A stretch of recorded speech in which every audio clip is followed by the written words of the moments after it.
ia sel mana yo tusia man to fo apostolo le na te so tita tus pa ia ato o le afa tus pa ia na yo tusia fo le le atusia o le tusine le pa ia o le tusine le pa ia pauanga le kanesia kartia pe ka ule pa ia kil ia vi ia le ia mele ia fi fa felo ia tu ma fa talo fa tu le pa ia au pa ia fa le launiu ia le pa ia i New Zealand fa talo fa tu le pa ia i Australia ia fa talo fa tu le pa ia America ia fa talo fa tu le pa ia ia i leva si ainga le fa felo ia tu ia te o mai Cook Island ia o te mata o te vava ai o tu lava ia o lo fa penano ma futa mai lava i Cook Island ia fa talo fa atu hallelujah greeting in the name of Jesus Christ ia ile neita au fo male au pa ia mai India wala au pa ia mai fiti matonga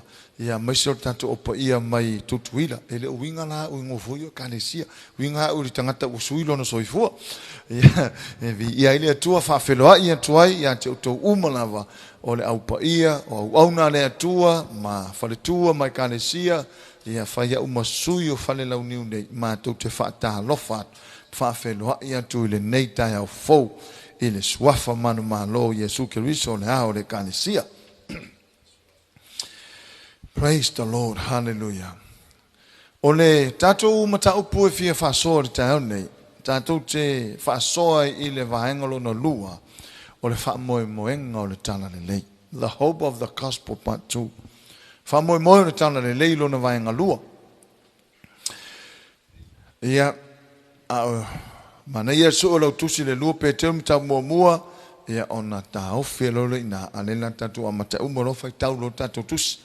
O le lupe temta mua fa po tolu nga sumatasi le sile vanga tahua mana yo sa penni fo le fa wa tu singa o mau ina ia so sani mota to tasi o le autula tato a onga ile tau nei o fa upuina o le fa mo o le Talalelei ilona vanga lua ia mota to uma o lo fa fonga mai mo tatu ainga i samonei ai mai se foio tatu ainga o tunu mau ia share tatu wa onga nei o le upole tua ia o wa vai tu nei 511 to tupu samo o le vave o le share o tangata ile so se me tupua e o ta vale la vea share ele pengifiki esi se ka vale la vea ele o la isia nganga a le vave ia share tangata pe a tau sta vale la vea ia pe tau foi le lava to nga fa la vave ia le share tangata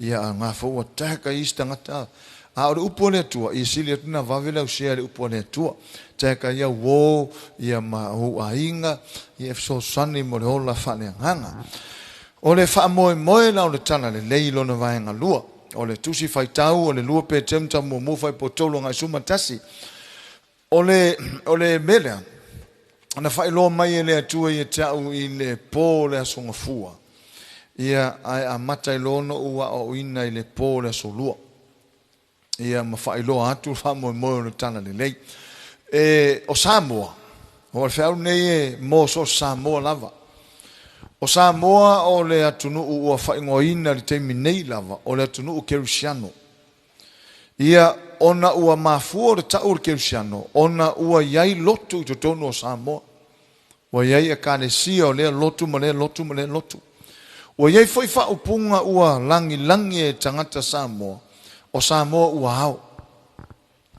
ua hao Samoa na winga e whaaforinga mai o le whaupunga sa pongi sa Samoa ia e se laupa seni sao makua pongi sa tangata Samoa sa talitonu tangata Samoa ia itu sa hola faa itu lua tangata tanto mata i tala le vavau fai mai ia ona vavai ai leo le ulu le tuna ia ona totoa ile palapala ai mau mai niu le tau te ai o ka se le fetau ima le upo le atua awa talana ia o le teimina o le whapau o tangata ma le ola i tu luo o tangata a alu le sta malo i lalu le vanu a saulunga wa sui le tino mea uma faa te moni ma tu langa whanu po ai ina ua o mai le Talalelei o i peinga a maka inga tau wa vala mai ma fau o tangata E tau no umaina le Talalelei Samoa. O lo o mata utia lava le ola wha pau pau o tangata Samoa. Ia vaiane lava le tae ao ia lo ngutu mane afi. E ai e lesi tangata Samoa, lesi tangata Samoa. E awa wai tangata Samoa e whono ele awa kama makua. Mela na a o na taa tele ta mai titi po pe whalonga ta pe ta apo. E sau ai oke ko inga. Ko kiki ai ange o se a hinga i lo ka apo. O ngo me ia sa tutupu ya so ia. Ai o le sau o le Talalelei. Sa yei lo le wha moe moe o le wha moe moe le Talalelei. Ina ia mawhai ono suia mawhau o tangata mai mawhau sa yei ana mua. O le mea foi lea pe o le tau whaofi o le Talalelei a lea tua i mawhau ma manato o tangata Israel. Aisia, wa levo na masani le whasa lau tau sanga o ola i totono ai kupito. E o ese mai ai kupito, ngā o le mawhau wha ai kupito. E tala noa tu iai wāwenga ai mawhau wha ai kupito. Ina ua onge e mawhau ai kupito. Ina ua fia ai e mawhau ai kupito. Ina ua fia inu e mawhau ai kupito. Ua o ese mai ai kupito. A o mawhau mamanatu e mawhau whatangata ai kupito. E mawhau o la lata o whanakura a whioki. Ia po wawa ia tu se mea tupu mai leoti. Elei i oe tangata Israelu. Elei lava wawenga na matamata ai oi ai kupito. E suia ai o lanto manatu. E suia ai o lanto mawhau. E o ese mai ala. A matamata tu se mea o le asau leoti. Whai mai o lanto mawhau. Tele i o tunga mau ai kupito. E aluan mawhau ai kupito. O le mea foi lea a o mai foi sa mo le Talalelei. E uia ina ngangana ito ina Samoa ua nofo amu le Talalelei. Ai atu tupulo mea e whai mai alantou o Samoa na mua e le. E koe alalai whea ngā Samoa ngā mua le ua iele ngā mua o le upua le atua. Whai mai le Talalelei tuspa ia o le atua mai ana mua. E le li liu e le aisina li liu i titi i le atua lea. O le wha moe na o le Talalelei. Ina ua o mai le Talalelei Samoa o inana sui ei manato o tangata. Ua mawhai tangata o na la e lava wa o Samoa nga mua ia. Kama sa o alu leisi ofu. Nga o ngai kiki a fo ia mangai. A ina ua o mai ia le Talalelei. Ma ofi mai missionary. Ma maua i lola e o tangata Samoa. A maka nga sui ma fofau. A mata na sui manatu. A mata o inale na whairita o malele, le mawaenga se tasio, ma se saunoanga, ma se male lenga se tasio tupo Samoa. O le apa uma ialea, le susunga i la hao o wharupenga, i au auna lea tua. Ona ua o mai le Talalelei, sui ai ia mea uma lava. Sui manato tangata. O le a sui a nato a mio, o le a le toia a mio tuai. A tato mata la ia Samoa temine. O le uo ese mai leisi vai. Ai o lo o sa whai Samoa i leisi vai. E le iao a Samoa. O le melea. E vi ia le atua. I se tangata Samoa ua ola masuilo na mafaufau. Ma ola lona nganga. Ma se e ese i talitonunga whanu po. Wale o te talitonu talitonunga whanu po. Wa o talitonunga whanu po na tu mai lava o tātou tua a. E tangi lo a lisi sāsta mo titila i titi on toi ta whawhafo. Aisa, e talitonu lava i tū lua o tangata. E talitonu le whawhao sawali. So tangata e oti, e aluatu le wa aloa e watuaile nganga e ave yo. Aia tatou mata le Talalelei, e oti lo tangata, ale o se oli lo na nganga, o le langi. Vai de ke lea i o le fete na i la fionga le atua, le Talalelei, matali tonunga o tangata. O le wha moe na o le Talalelei, ina i mawhaina suia manato o tangata, ave ese mai ia ma o ese mai i tali tonunga sa iai tua aua mawai, e tali tonu i tūlua e talitonu i la mutu. Awa o sa mosa whaionga i la mutu. Kari kongu i la mutu. Iene te ore mamana mo te tamiti poanga meo i la mutu. Pengi ave whi au fuyo ke mongi ngai ka ua umamea ia yo.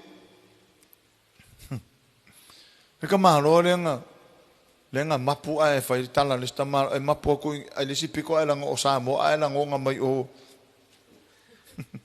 le ma wai upu e tal noito ina o ka sko nga mapu so le nga maka uki ai ole tala le le o sui ai o le fa mo la o le mata upu le nei o le fe au na mai le atua ina ia toe fa manatu watu I so se tangata Samoa e le toe ali I lunga tu maanga whanu upo I le tala le lei a le atua.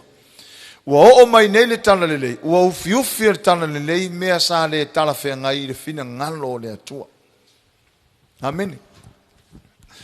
Ia. Tele io mea ua mawhai o na sui le tala le lei.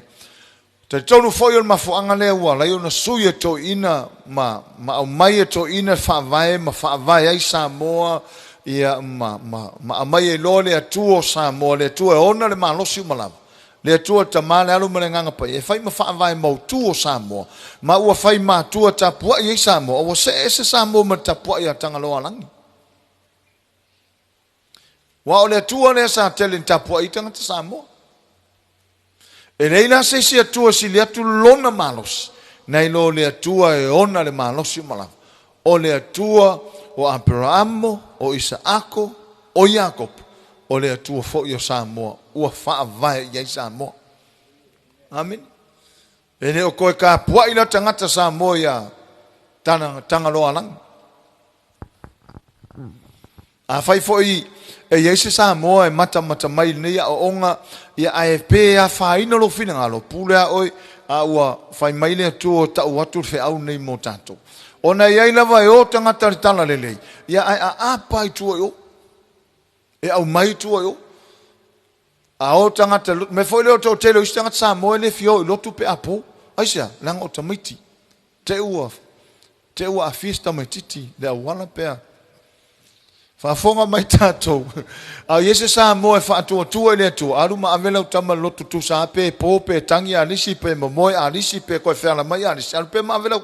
Awao lesi kari kungunga le makua ifia I atangata Samoa. E tangi lo alisi. Whapipi atu teine lo fatafata. Awa whaalia lia una mata I tua. Whaafuata wha. Ai se a mea whainga mea. O ngā fo ilai ma whau ke ua apako I se ila muko sesi. A fere tala le leile ua nofo am. Lesi le meo ke lo whaane e kongu ai te lo tangama le mau manato tangata Samoa. Ona waru tala le leile nofo le amu ai le nofo le loto tangata. Sa tanu whapea, ua nofo loto le. Ia ua whau ai to ina ia vi ia le li I whau wina o mea. Ai pe ia winga mai le na whaupunga. Anga I le tala le lei ua I to tono Samoa. Ia po o le tau ngā whamatalanga fole le ua nofo whale I le aio sātu ia maa le upo mo kene mau me whamalaulau ai misi a koma se ola o le tala le leina lea le ua manatu ma o le whiau le na mai le tua ina ia toe whaailoa atu I so se Samoa le ai e le toe ali ni tū mani anga whaanu upo I le tala le lei tū maanga o le malo le tua Amen o le tala le lei the gospel, the hope of the gospel, o le upu gospel, o le tala le lei, o lo whapeo tani le good news. Al fesili po le tala le lei I ate ai, o le tala le lei e winga I a keriso Yesu. O le tala le lei o le malo le atua. E iei la tu maanga o le malo le atua. E mawhai e tu maanga o le malo le atua. O na wha ato I lalo tu maanga a le malo o tangata. Awa e mawhaina whau o tangata na tō whainga whaavai e malato tū maanga e fua I lea whastepu male whastepu a tato matamata I a Samoa ese a tato atu e fiti ese a tato atu Vanuatu ese a tunu uma Pasifika e tofu lava ma tū maanga ese uma lava a o tū maanga o le manole e tua e tutusa uma I a tunu uma lalulangi Sau Yesu lona taimi Sau Yesu wa o loto maulalo. Aisa, wa fo ile ise loto maulalo makua kau o tangata. Ele fia o ilalo tangata. Sau lo Yesu wa o loto maulalo. Ma sau le tala le leilea. Fa iloa mai o ia lava o le loto maulalo. Ina ia mawhai o tangata on tau sui ma tau o mai ilalo mai mea maulunga na ia. Fa aftai le tala le lei. Ia o se so ka kofi alu lalo. Me mo ia le se so ka kofi alu lalo. Fia o umaka kai lunga. Ai o tato vava ai tu nei le talalelei. Sole e manguia tangata pe alu lalo. Mafuanga nga wa loto mau lalo ai. Fata alo fale o le stangata mai fai ai ma lo lava le loto mau lalo. Ki o ai loto mau lalo. Ai te lola o me matangofi. O so se tangata loto mau lalo lava. So leo le manuia i o nga me fai. Manguia i o nga me fai. Mai fa o ngā fo i le tu tangata loto mau lalo. Saula Yesu, saule talalelei le, o fa moe le talalelei. Ia sui le o ilunga, i le o ilalo. Ia sui mai le loto fa maulunga, ia o ifo ilalo. O nana sau le talalelei, ai fai tau le isai lima suma le fitu, fai mai le atua ina. O au o le paia, ma le sisi le ese, o te nofo le mea maulunga ma le paia, ma te no nofo ma le ua maulalo lo na loto. Vai le maangai. Au mata tu nei Facebook i steipi. Ta te vai atu nei tangata fo lele pu e mai lato wata ma ming skama pe fo lele fai loto i tangata sol. Text mai fo le sol fainga o sol kama lopi ku mai ming ska sol. Pe po fo le waka mawalunga ko ya pe ka ku kafkafa se kanga ka mawalunga. Ia pe pu e mai fo se fainga ainga fo lele se fainga ai o la ta te no fo ta fa pandemia sol. Kamalo so pe ngofu kala ngol pare bi pe fo le waka wa elevate ka ikai lunga nga waka ngofu ka fa pe waka mamalu ko maka ikai ile mamalu tangata le ate lo tangata lo to maulalo e ngofu ka fa o le tu fa mai le tu mate no nofo male ua maulalo lo na loto te lo isi maftanga e sanga ngofu se si ngofu anga fa fia kurungan wis kere ma fo ngofanga fe fia ai ka kuona fia pa ia le tua so le o Yesu la manga o ku baka ka ko ngofakas fa mai e nofo o ia nofo ali e nofo foi le alo le tua ana a fa ia nofo o ia nofo ali sumalua e iai foi fantasi mana mo tato o Yesu la le kanisia la le nofo ali o la lai o le va ia Yesu o la ia na mane kanisia o le tāuana, e sauna Yesu, so le fialu se sila. O le mamala mauma na ita mamatua ma, e o foi tupulanga onga le ua o ia onga o onga ngana Samoa ma mea sa o i Samoa. Tāua, o le sa ili manoa. O isi a fio anga e le i o i mea la ua tau atu au ma vai ia, me i mai ngofo i. Ia e me i le singu, wa kia ia le ua mamao kua ia le loa. O le faya inga masoso akua, mai lisi vainga ngofo i, lau ele ele ia. Ia le vai taimi o le vatau o Samoa.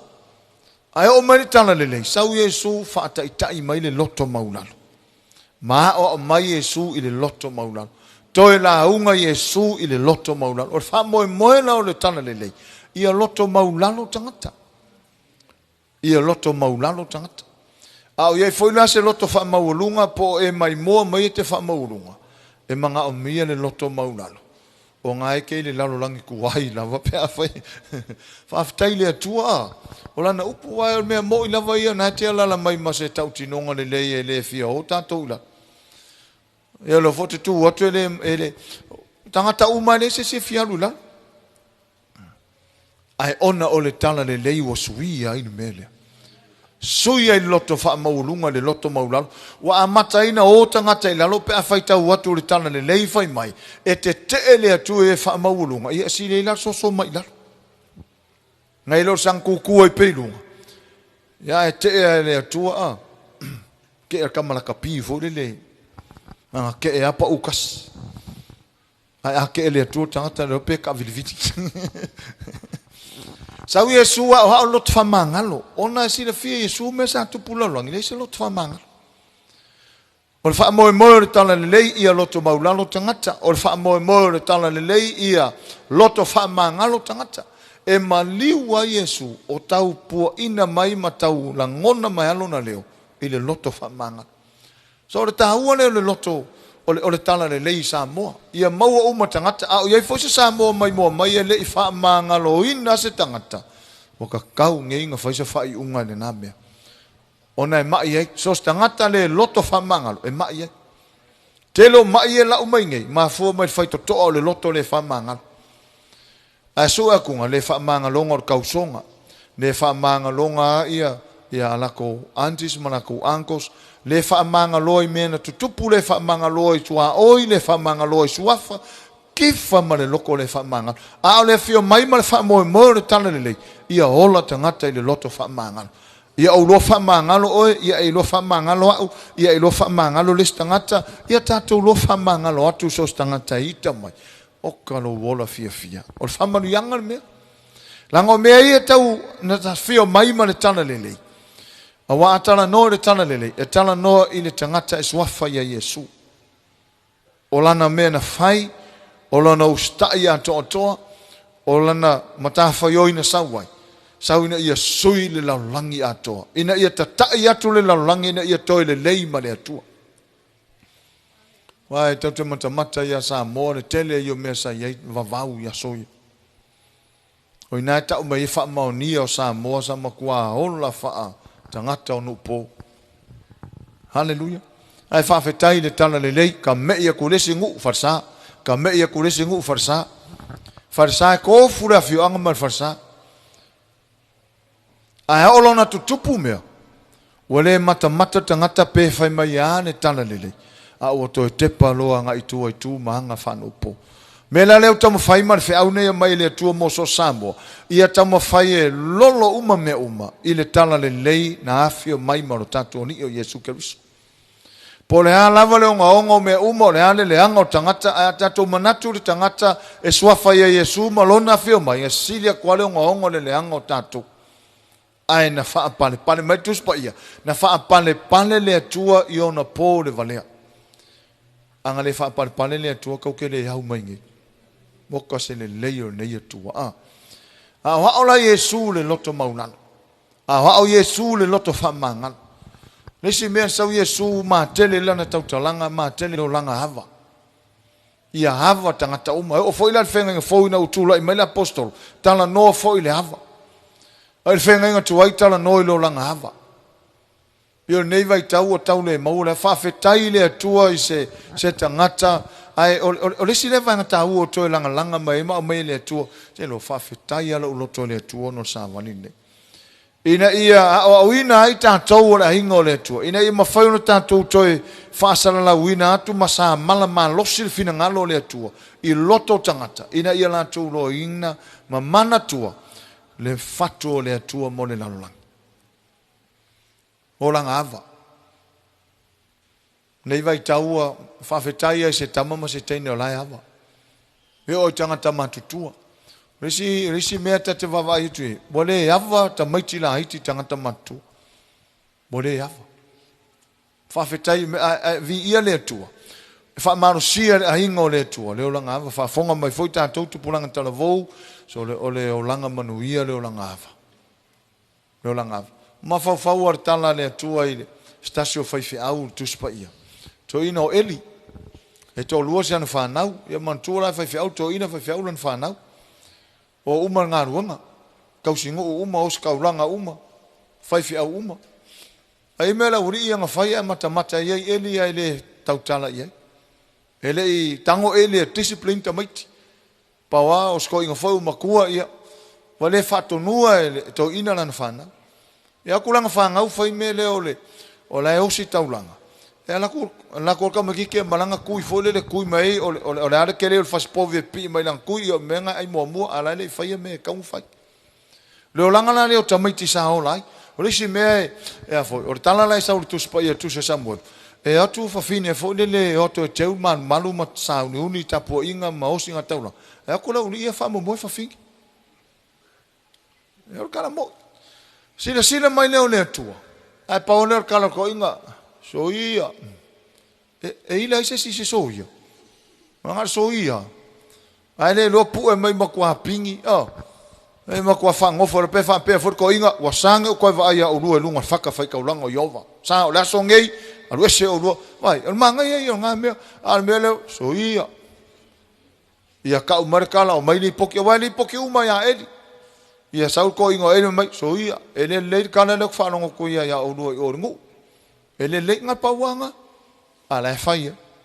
Ke lola tala tuspaia, fai mai tala tuspaia. O le awale ia, na tatala ina fai to o le malai e le aingo e.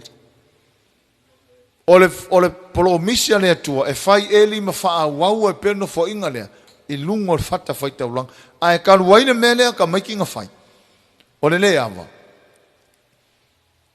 Na faa muta ilo ina. Se lo eli. Ia faa ore mamano.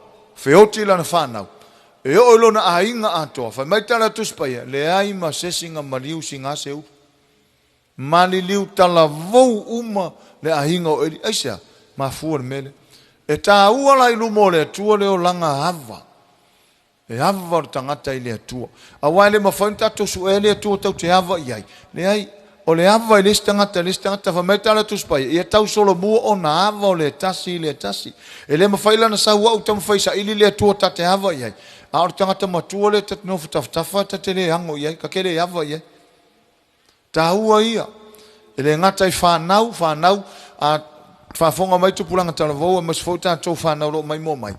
E le ai masesi upo tuspaia, po sesi polo inga, po sesi tula fono tuspaia. O lo pipi mai ai, o lo atachu mai ai se polo misi. Nga paua leo o le tula fono. O lai wha pipi mai ai ma le forfolanga. Lai ma le promise i le forfolanga. Lai ma le promise i le tula fono lea. Fai mai ia e ava i lo tamama lo tina o le tula fono na. A le promise e wha leva i o wasu. I le nuu la fo ina ato i ova lo utu e tio. Tele la whanau mali liu tala vou, ma fuare o langa le ava. Le ava i matua, le ava i tangata matua, asi le ava i le atua. I le saila o tupulanga tala vou o la tau matua, a le saito o whaifi au ma tangata matua oma, o i le atua.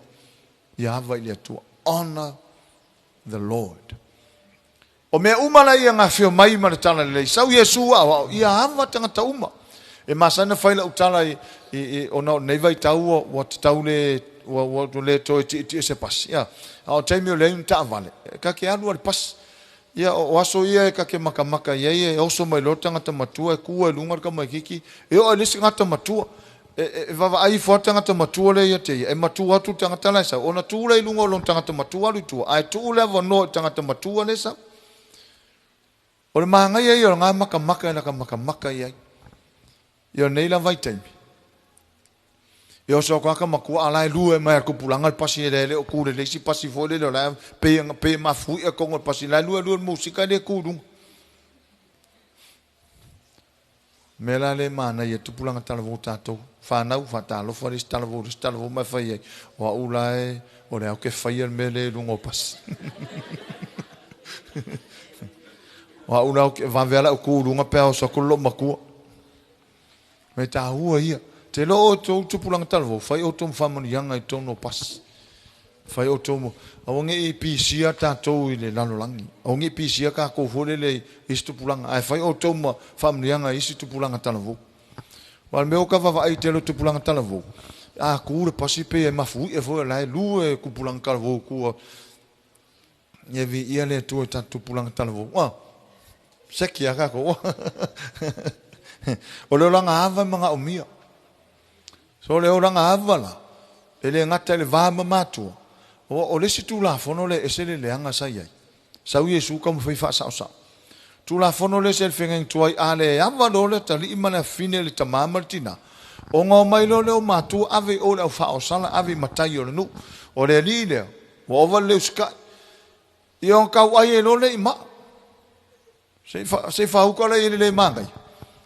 A ua malia i ei loto tamama tina a fiu lo ya o ai ele whalong. Ave lo i o le wali i makua i. A mai lo whaakunu ma. Ai kau ai ma. Kau ai a kwane o ngai ka maki a whioki e ai ma. Ane kua i maku. Wa waila le i unga sa i ei ngā kai. Ai sau lo le tala le sau Yesu sui a koa. Yo foi lese o wali ngā mātua tono tu spa ia lau farseu fai mai. Ia o le awa i mātua o le fai se mele lei. A umunga fai se mele lei. Ia onga le koe avalo lea. La lau umunga fai fale. Ko ia ko iu malo makua. Ia le koe avalo la ia lea kara kua. Oke ngia tawai par palan fale. Wa o mea ngā sa fai ia so ia kongor kuspa ia. O le polo inga la. Ia sau loleu Yesu fa sao. Sui a ko ngā mea. Ia lea lai o mai te mine a tātou. O re sui ngā mara wha mo mo talalelei. E le wha pēa a ka whakaua ka avale lako inga. E on kala kole mo ke ngia vai le pau vai ko au maka le pau nga wore anga ai le sui. Pe fo le wakale ya vala ngara ilo sko inga o aka kupe whakaua ke lola le upone tua. Pe ka ke whaia whare fonga whare koru morko inga malo makua. Pe ka ke whakaua ka avale lima marko inga malo makua. Pe whawhanga McDonald e so uma e ka ke whaalonga le me whai mai. Sei e me? Ma kele isi whaangau a mauaro me wanga le lei mākua pele o la kou o sifi foi.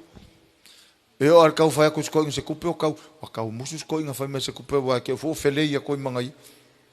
Ai ke lor kei mingi. Ile upone tua. Po le ar ko ngā mau kupe o tama mane teine. E o ke ngia. Se e me? O ke ngia. O ke ngia pea se. Ma fau o le tala fo ile sa fatu stasi foi fiau. Foi le unga le ima la whanau a popoto nei ta maiti ia watu o mai o fai pati ia la e kau o ke akusilo makua ai o mai ka maki a sai fai se fale. So fale. E voro fale o lele. Sala ala fa mai ko inga. Ui so no ko reanga o ka kongu le ma fai me fai ka whangau. So ko inga me o le fale ko ngi ko. Se o le no ko reanga o ka kongu le ma fai ala ko meki fai o nga ka whangau an ka Peresipi uma. Ia e ila tala tina e selma o le tala na e mo yo se tala fatu. Ai on makua I kau le fai ai ma le loto tangata. Fai mai tala altina. Ia o e la leo le leanga ka whanga. E ke le o popula kurumala ia le usau. Te lo le si wha moe na o tala le lei. Wha moe o tala le lei ina ia popula I mata o tangata. Aua ne I ta waso wha le nganga I le leanga ma se la e tafe le mu mai. Aia popula tu ai mata o wha le nganga o tangata. Mai lo ai le mea e ta tau mata le whenga I o na whai. Amen. O le tāhua la I o le o langa hava o le tangata I le atua. Pei o le tala al whai salamo whai mai o le tangata na te whai ale vi inga mana taulanga o le hava. A ka saula ta te whaali lo ta hava I le atua. E ta te whaali atu le loto ato e tāpua I atua ima amatu le vi. Pei o le tūlanga whoilo o tūpulanga sa moe a ta pasi o tawhatawa. Tulou lava. Tulou. Ma ngai e o ngā tūmanga. Ia vi ia le atua whama natu te lele mo tātou tupuranga. Walwai teimi nei o lisi kupuranga koe ki a kūro ka vai le ma se kara. A le o mia mo runga koe ki a kūro ka vai le kai whai mai. A le ma nei e o se wa ai stangata matua. A e hui ane tamama tene whanau kuwa mai. Tulou lava. Oka, ka ki whalongo kunga o ka fia whamanguia kua ia. Tā hua e o lo langawa. Lesi mea na sau Yesu a o hao o le tala le leia le atua ma le wha moe le tala le. Ia alo lofa tangata. O na oso anga mua le alo lofa. E le isi kisi a lofa. Tātou fo i sa moe mo kwa le es tangata a lofa. E su e pe ar tangata I e su e longa I manguia nga o ia. A o le tala le lei malo na wha moe. Ia maua uma tangata le a lofa o le na sau ma le tala le lei. A ave ese mai le a lofa wha tangata. Ke lo le lofa ngā whaale tangata. O lea lava ka uola hola mai kei mingi. Lea ta uola hola mai kei mingi. A o lea lofa le mana o Yesu e awa. A e whaita wina le mātai o e tustusinga a evangelia mātai o ia olo ia inisi o tustusinga whai mai Yesu ina. Whai mai. O te loto ina i o tau o e awa. Apo na le wingo le meo. Lea tala o te loto i le lofa i le o taulanga. O te loto le alofa ai le taulang a taulanga fai ngā ruang a le fai mai o te loto le alofa ai le taulanga a fa winga ina le tala Yesu e sili atu le manato Yesu le alofa ngai lo le povile tu ulunga fata sili atu le manato Yesu le alofa ngai lo le afeka la le la fai makaulang e le anga le taulanga ai a le fai taulanga fua i le alofa e le sono winga Mela naso se mea tate whaia, e whaia I le alofa. Peka ke fōa ia se mea whai mataulanga o le alofa. Ona e mua muar si sila lea tu, whai mai Yesu, I ono so, o ea o ao pora le winga o le upu lea, o te loto I le alofa, ai le o taulanga. Tahua ia. Ona o le loto o tangata e. Sa lea lolofa. Ai sau lo le talalelei. O le wha moe moe le talalelei. Ia lolofa tangata.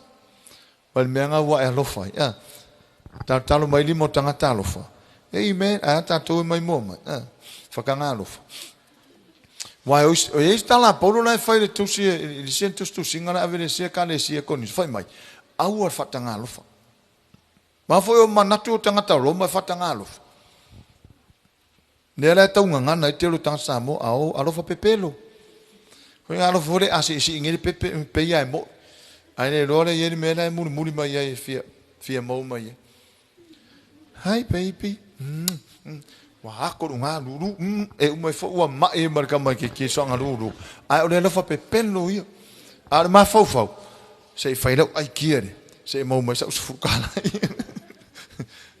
o le talala paulo le kale sila au ar fa atanga alofa te lo la fa mo talale ia au ne fa pe na tangata a ia moni le alofa moni le alofa le la fai mai te leo tustusinga fai mai awone ia lofa tau ole upu mane ngutu fo le fa leo ai le upu mai le ngutu I love you I love you I love you o te lofa ya oi te lofa ya oi te lofa alofa tu seu tama e a felo mo ko ia alofa ku lomiti pe nga upu kau ai foi e le se me fa kingo alofa ku ia alofa Kaua o le upu ma le ngutu, ale o ngā tuspai mai, aua ne I whai whapena, aua ne I alofa tau lava o le whanele mai whafo, tau o le upu ma le ngutu lai whaleoin, a ia a o le whaamaoni. Mai aua ne I alofa tau o le upu ma le ngutu, ai o le meta aua ne ina whaamaoni. Ia moni fole ta whaalongo atu loto, e sao aka ke alofa iaoi, sao au te alofa tamale, sao au te alofa tinale, sao au ke alofa I kamaki. Ia langona ina le alofa. Ngai vai kaimi masane faila utala fa pe tatu ainga. O aso ia e alo lofa I o tangata matutua. Ke la polarko inga malo mako se kangi lo le pepe e ala nge lunga ora e me kangi le kama. A me le fo ai e le ngau e fiva e me ne va ko se vai. E ala iarko inga malo mako le pepe le kangi le lunga ali. A nga fe ala uma wa aso ia ka ser fale lima ka inga. Ke lo ele uma wa kupulanga ke mingi. Kupulanga ke mingi le ko fuka ka mare pok. Fai nang ke fong o ye fai ka urang ku spa ia. A aso ia ko inga va isa mo. Kasi fale o ngoka ingamu or ka ingamu makua kausi ko ingamu lo makua or ka ingamu lo makua monong ko ro or ka ingamu fa ngau makua monong ko ro or ka ingamu ia ngava ko patisho vailing patisho na papa patisho I af koso saikolosi solo I afu fodele o kafa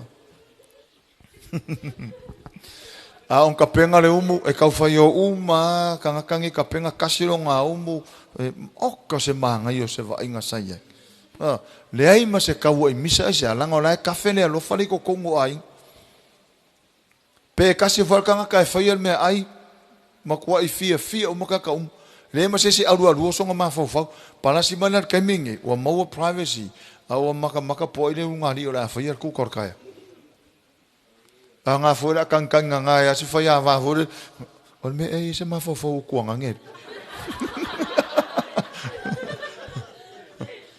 e vai ko kingo le lei ko fenga longa le lei ane kinga inga o vai se ofisi si kai mio mai ma se me ai fai foi ka ul tu pola salia fai foi ka ul su pola songa fu fai ka ul su a pe mai ele mau me le ya so ia a te roi ele fa na ua le atua ma le tala le lei le atua e makua ka ko so solo ia le lofa le o ai fai ar kuka praise the Lord ko fai fa lua praise the God ko fai fa kolu praise the name of Jesus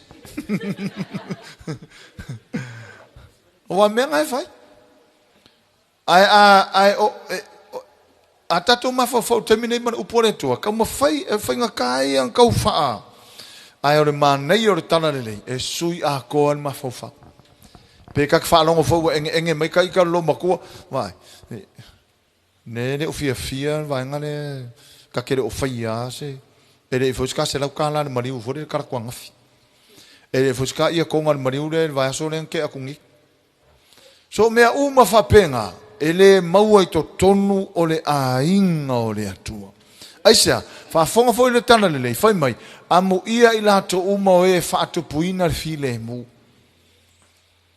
e ta ua i lato o tali o le atua vai so stangata e iai le talalelei le atua oko se mamaya mela leo leo te so watu ai ate o le tai aune i le fa moi o le talalelei o tātou mawhau tuai ua sui le talalelei o tātou winga tuai ua sui le talalelei o le talalelei leo le mana o mia ia sui umai o langa o tangata Samoa e le o le lotu te lo teimi nei matua a fisi tangata le ngō le lotu a e tiai a toa le fato le lotu o le atua o le ao le kanesia o Yesu Keriso o i tangata makua le o angi loku a loke a kulo le loku o ka e se le fia ai le loku makua ili tata te le tangata ai lote le lotu te ilo fa mo le talalelei e le o se lotu fa fonga mai sa mo po ai lava ma waina le onga nei o le fa mo le talalelei ua le oi le lotu o lo i le malo le atua religion e le fa mo nga the gospel of the kingdom o le fa mo nga o le talalelei o le malo mena lea so stangata e ita pe atau le lotu e te le ola i lau lotu e te ola ina ua e talia le talalelei ma ave ese mai ai ma faufaunga tuai ma manatu tuai ma winga tuai ia ai e savale e tusa marfina ngalo le atu o le talalelei o le malo le iai le loto maulalo le iai le loto whamangalo le olanga ava o le olanga alofa o le taui masui o a lava i toi ngā winga wha le talalelei o i nā le mana o mia le atu ai le o le loto tamwhai lava e sasa atu te lou le upu o whangaina e tū lei ma losi le upu lea ina ia ave e sea ma fofau tangata mai lotu o nai le o laisi si se lotu o whanongo foi la unga lesi fai fiau fai mai e pepelo le mea lea e le ola si lotu le fa whenga le ola lotu le ai au se fa whenga ingo whafonga mai o fai fiau au se fai fiau whafonga mai pe mola onga nei te whamoe moe o le lotu o le tangata se la mele anga ilo ma fofau o le upo le atua o le talalelei le atua e talia tangata Yesu Keriso i o talalelei e ola ilo nanganga sui lo ma fofau sui lo ma fofonga sui lo ma natuntunga sui lo ngolanga sui anga me fai a fai sa fa maurunga fa maulalo aisa ona o le talalelei le atua a fai sa le loto fa mangalo ua loto fa mangalo aisa ona fa moenga o le talalelei ia i loa tangata fa mangalo langa o le fatu le nao le atua o le fa mangalo ina o tatou amen ia o le lava tatou te mata ma vava ai se sile matai o lima e iei le mea atoa lea o te fia tala no tua i le tai au nei ia mole fai loa mai tatou teimi ona lele se teimi Hallelujah. Ole ai. Mateo lima fai por fulu nga lusu mo le ono, lusu mo le fitu, tosu mo le iva, fasu mo tolu, fasu mo le valu. O le si fa moenga au tu na o le talalelei. Nai le Mateo lima fai por fulu. Lusu mo le ono. O le tato au tu a tol mirnei. O le I le tusa pe te ulun tato su e iai. Peitai. O le tau a mata tu vaenga lea, ia. O le alavo te whalongolongo atu, o le ae tu lei mai le ngampa ia menei. Ina i so swani mo Samoa, mo se for tatu a inga o le tua. Hallelujah. O le mataio e matao po lima. Foi se si teo whapea ai ua. E se me ua. Lesi le mea ia te au sa au le masani. I taimi mua lava na mai le atua fe au ia te au. Mo fefe tau fe au tangata. Le sina meno na afia ya. No fefe tau fe au. O le si mea sa tupu. A mai fe au le atua mo tangata. Ai ngofa mo sui vai. Ngofa mo sui vai le winga lo tala. E watu la fe au. Wa mangalo ngalo. Wa ngofa mo sui ya upu ma tam fai fore le ina ya awene ya afia tangata. Ai tu wali mea te lola le taimi mua o fai mea nga. E ao le pō ke le file mu. Ke le file mu. Aisa. Langa whamanatu mai le atua. E le o hau e hona ngaruanga o ia. O ia e hona ngaruanga. Po mua martai mua na mai fe au o kango sui vai tangata.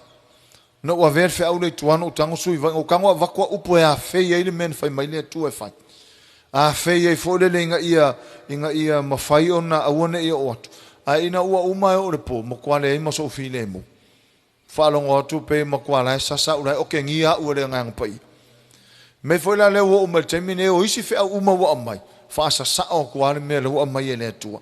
Fea ula le na mai le atua mo sa mo e pōre solua ma le pōre solua. Pōre solua le na amatana o hao mta mo whamo e mōre Talalelei.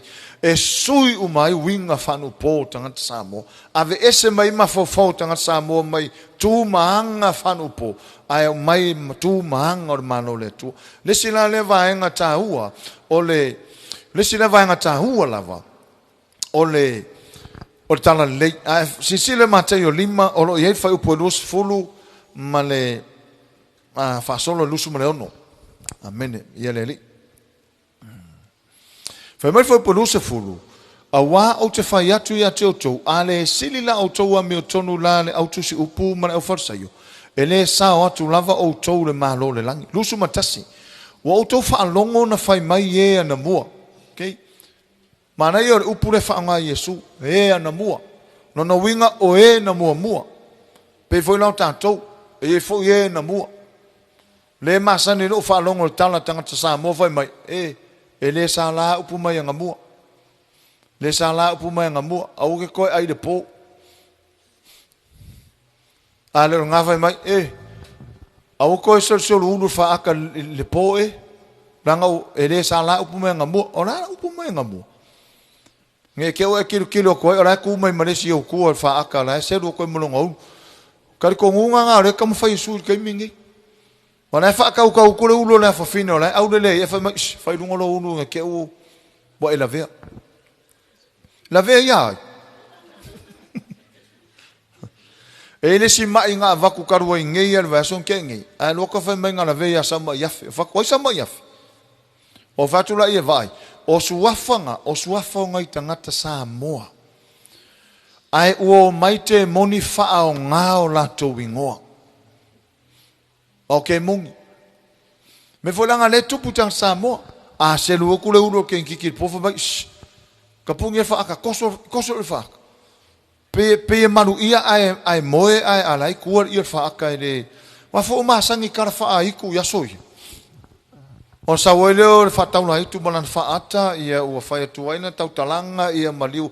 O mai lore ke minge. O mai la ngai ke ngi o rase selula ko uru whaaka. Ala wha mai koso ia whaaka. La mena koso i fua la manga ia. La mena whaapako e fua nga ke au le lipe a whakau kauru la wau. Awa se umaunga, e tala no mai lona tangata matua, vave i o sui o mawhawhau o tintit Samoa. Le koe alu roma ma se kau sei i la awala. Le koe whakau ka ua la ua ua vave al whapaku ilunga. Aisea, wa sui mawhawhau ngongo le ka wafi mai eile, me le whai mai, ele sa la upu mai ana mua. Whai mai tala Yesu, wa o tau whaalongo na whai mai e ana mua. Aua whaatau tauina la ulu pe a pō. Wa o tau whaalongo na whai mai e ana mua. Aua tau aveta mai si whafo pe a tangi alis. O Yesu la leta la noia iuta e whai mai. Wa o tau whaalongo na whai mai e ana mua. Aua e te whasioti tangata. Ai se whasioti tangata. E na whasala o ia e whamasinonga. O mea ia sa whai anga mua. E le o mai Yesu, saula Yesu, o le i me lea. Au ki whasio ka ngaka. Nange ki whasio ka ngaka lo, ke ngofo sala e whamasino. A sau Yesu whai mai. Ia mana tuola. E le iai ma se sinto, e aru whasioti se tangata. O ngā ua mawhawhau, le kula fongo le ua ka akia, nge i ke ua.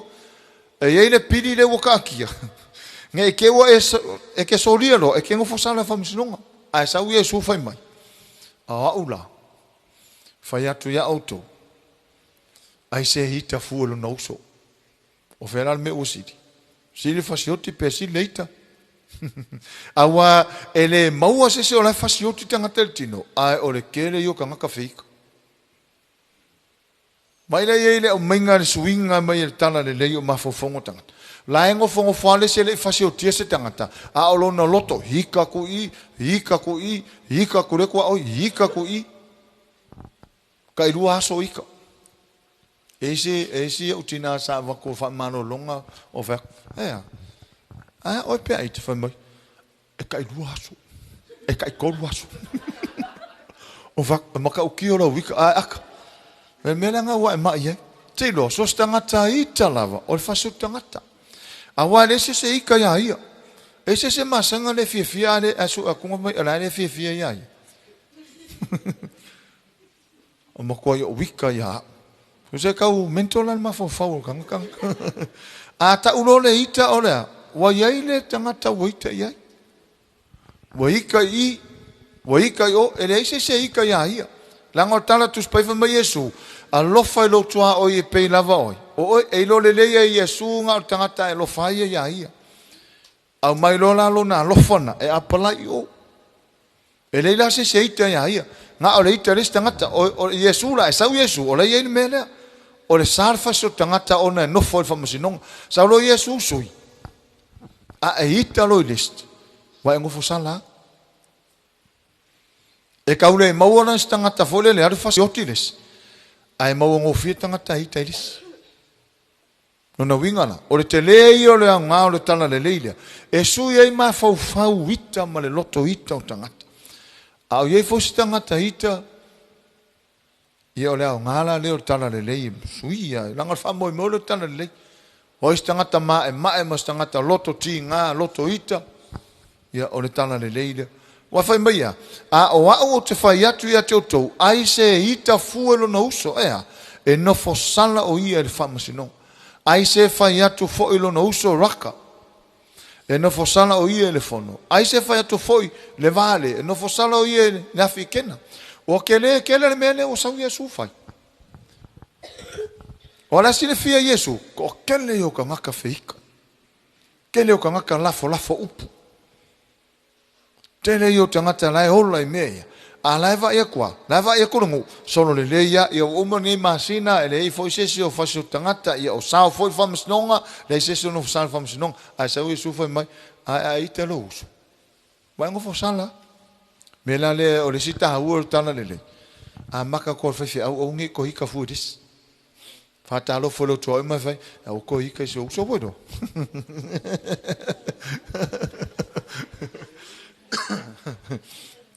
Au ko ika so kei wero. Vai. Langa o le soinga le o Talalelei. Le foi la o termine. Vai le. Ai le fenga nga faula. Ma le au mainga le apostolo Ioane. Fa mai ye tangata fai mai o la e sa vali mamala ma I te lo nos. Ia pe fai mai fo ia lo fai le tua le va ai ita ia le lo fai tangata le va ai. Fa ta lo fai so uma ai pankeke ia so uma. Fetex ia so uma au le silo ha so ikalo ia. Ia la fa fe lang fai mai te lo fai le tua le va ai sisi ai ke lo fai ko Asia, ma o ke lo fai le tua fai ia. O fesili fa o le ase fa moninga yesi evidence lo ai ka ke lo fai le tua. Ele se mea. Ai aka lo fa lo lai listangat. O le fa maunginga ke le ngai lo ai o ke lo fai le tua. Ai se lango tala tu spai fai mai. Fa pe fe ona fa mai te lo fai le tua te le vai ai.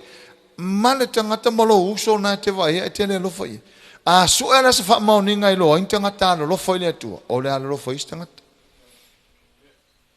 Love people, love God, love people. God loves people more than anything. What about people? Tahua i mede. So if I pay ngala mede sa Yesu sui. Fa mai Yesu, ngang ko fa longa nga mua fa mai vaenga na. A vaenga nga mua nga. E a fa so tangata ona te no fo sala fa misnonga. A waula, le wa fa ya. A ita lo listanga. Ya nga wa fo sala.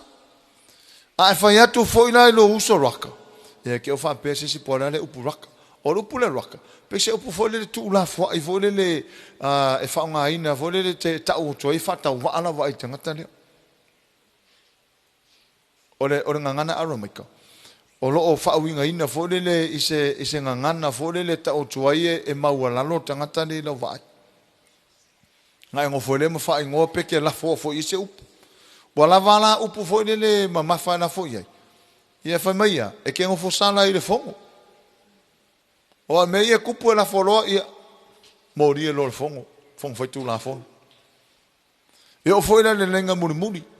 Mele e te tauna o wina e fo ilanga o Yesu sau sui mele. Ele te taun toi tala no se sile me o le vale.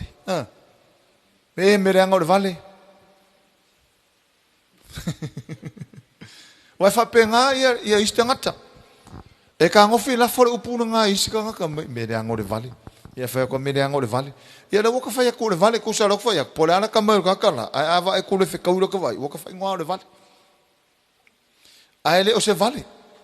Kusa so se upu ta tau talai, ia o te iloa, ia o ngā tusa mana fionga ne atua. Say amen? Ia.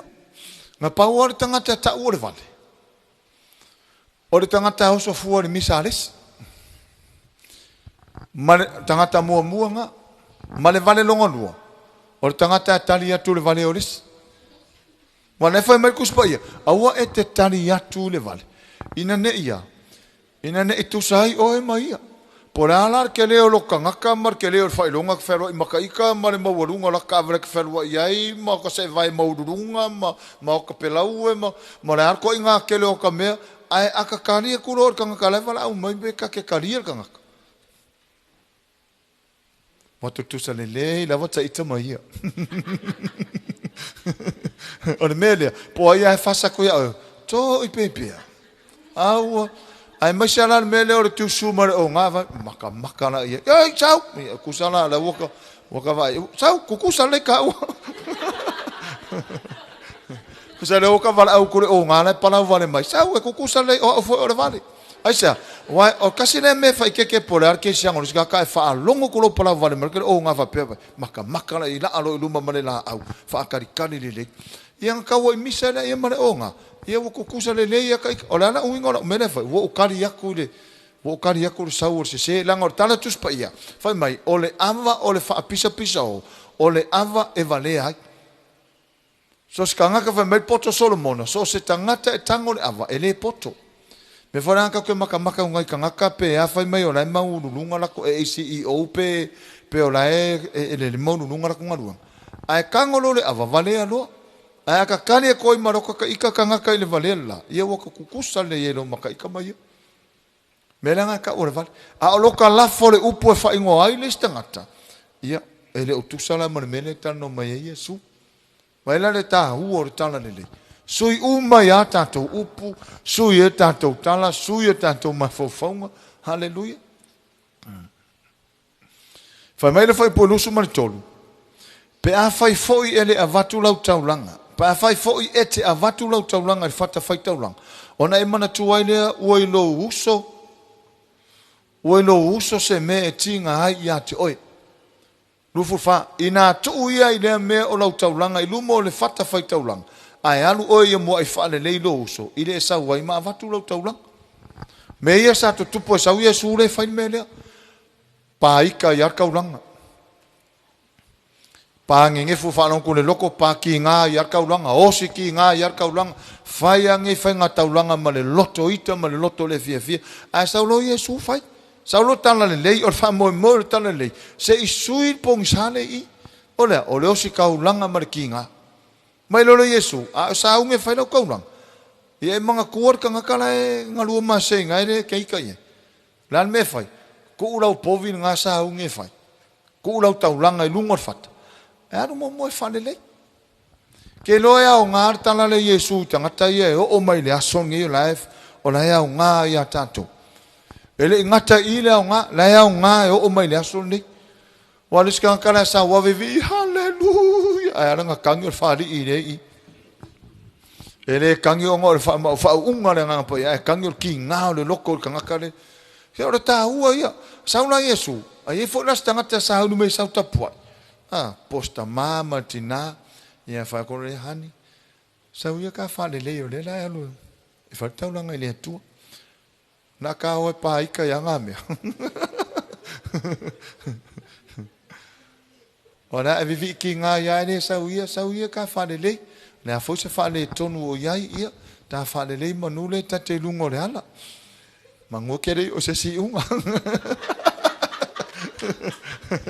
Mango kere sa wawhaenga. Ora ta hua i o mele whai mai a Yesu. Tu ure taulanga i lungo le whata.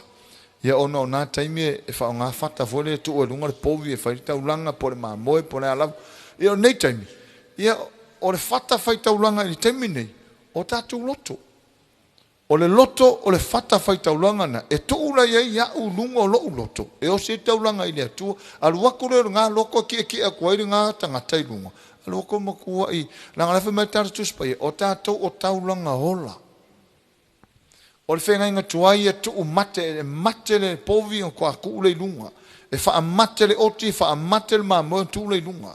A o le whenga inga fau, e alu ola al me i lunga. Taulanga hola, tātou o maa hola, me uma le whenga inga fau e hola. Halleluja. So le taulanga la, e hola.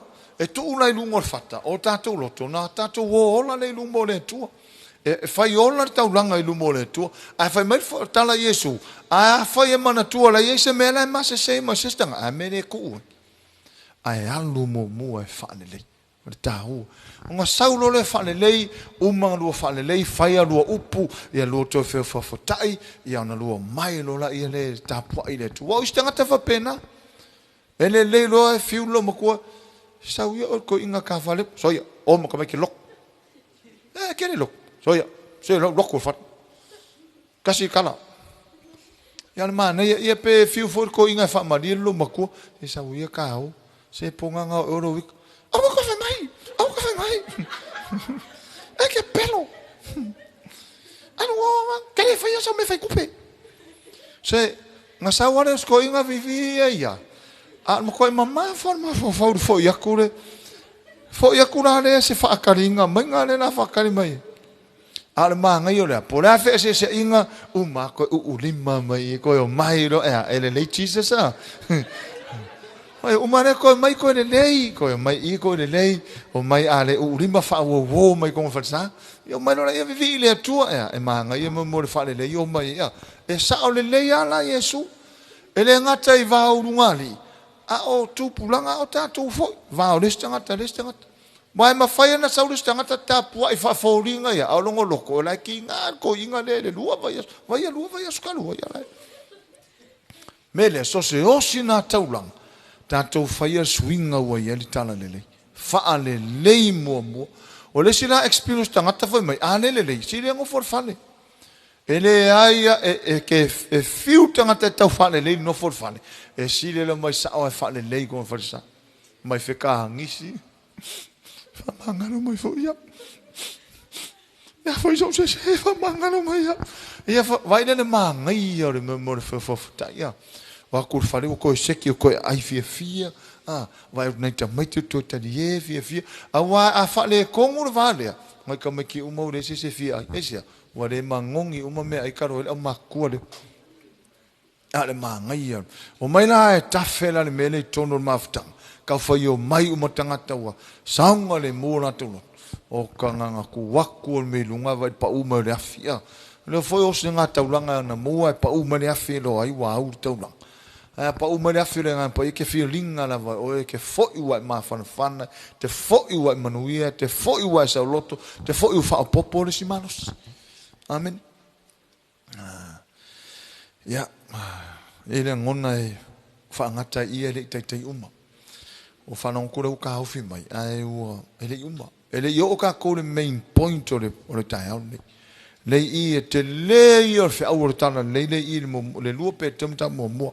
Ia maua so vanona nei. Wha uma no whani, ale ai. Tātou whira I lunga Facebook, tātou page. Se I wha wau mai, au nei misi le whi au nei. Langa le whi au nei o le whi au na mai le atua mua au mō sa moa. Me fole te whafonga mai tato inga te ta ua lava Samoa o na le mena mai le tua mo Samoa. Ia yanga le leile tua Samoa foi o mai mo mai ia share tato le upua le tua al fe aule nei. Ina ia toi foi tanga Samoa o le ale fe aule tana le lei. O le ale fa mo le tana le lei. o le wha moe talalelei, sui ato ai manatu tangata mai ana mua, i le fina ngalo le atua. O le mai ana mua o naso. Ia, ia whaamanuia te le mai le atua, ia i tato uma te to tasi, whaaftai mo lo teimi, whaaftai le on sai mai, o fo tato ainga mai mo mai, whaaftai lo to mai mo mai. O te whaapea tu nei minute, o te toi tato ainga mai mo mai. Te lo teimi o te le tali atu to whiautustusia a mai, mo to comments a mai. Ai o lo utatalo tu mo o tau o te whaapea atu. Ia sa a mata lava le aonga nei, na mawhaina utalia o tau, ia ona e le to tele. Pe tai o nei taimi ua le mawhaina mausok mano se tane toi ko comments. Ai o te whape atu. Whaafetai tele lau tau lango mai. Ia o mātou lo whaanga nei, mai whale lau niu nei. Ia o tau lava o woma paanga o ngā ruanga le atua. Pe o te le tari atu o tau whi autostusia, ai o lo o sile fia le atu, o lo o tatalo tu mo o tau, o lo o tatalo tu fo i tatu ainga whale lau niu mano whali. Ia mo o tau lava lo tu ina mai, ia o tau comments o mo o tau taimi whaavano mai, i mo le upu whaawina le atua. Ia whaamnuia le atua ni tai au, ia i tatu lava, mai so na iau tamā, na iau tina, o so fontu whaafine, ia nei whanau, tupulanga talavou, ia tupu pea, lo tau wola fia i le atua, malantala le lei, e suia umai mea, e manuia umai, o tatou ainga mo tatou nai. I le swafo Yesu, amen, amen.